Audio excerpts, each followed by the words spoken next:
Sanam ko johar gi ar tihinya nawa video re ape sanam ko atang daram het pekna. Ado tihin doin sapraw kana Dimapur Nagaland senok lagi te.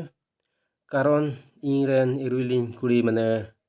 Dimapur re padhak kanai. Ado uni chuti hataw kate hej kana. Ado onate uni idi tu kaya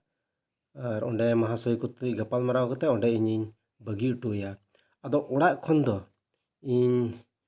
bike तीन चला नोए bag helmet जो ready तीन सपड़ा के नोए bike और no bike दो Udalguri rain बगी टुआ और ओंडे खन सुपार तिलिंग सेनो नोए नुई होय सपड़ा रेडी ना तो वे होय तले बस नेला पे डिमापुर मेंते ऑल मिना आदो नितो दो जुकला बांदार ले हेड कना जुकला बांदार रे माने दाका ले जमा निंदैना नितो प्राय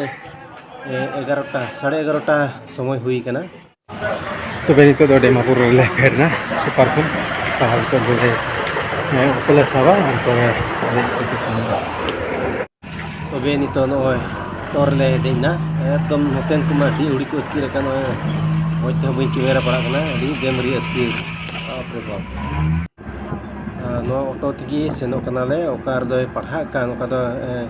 गार्डन मिशन मिना और ना गार्डन मिशन रेले सेनोआ गार्डन मिशन चर्च ओंडगी भेडोआ ओय संगेते मिनाया नोय मारang कुड़ी हो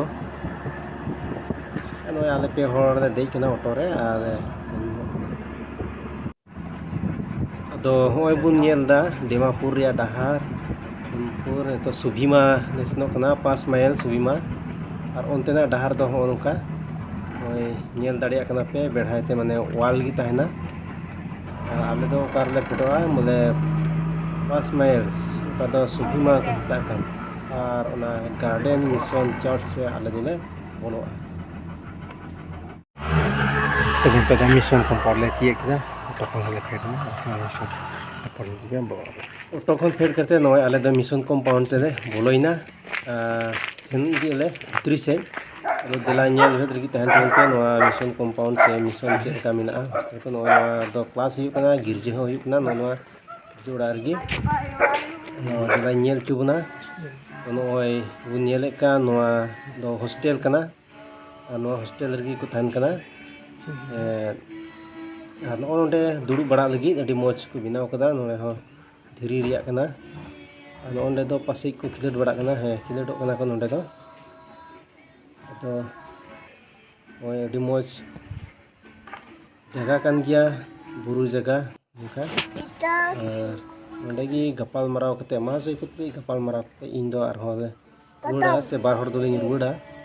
तो सारे वीडियो आर हो तायम ते नेल चुबुन लगिन कुरुमुटुया नेल भेदरे तहन तो मा जतो को जोहार।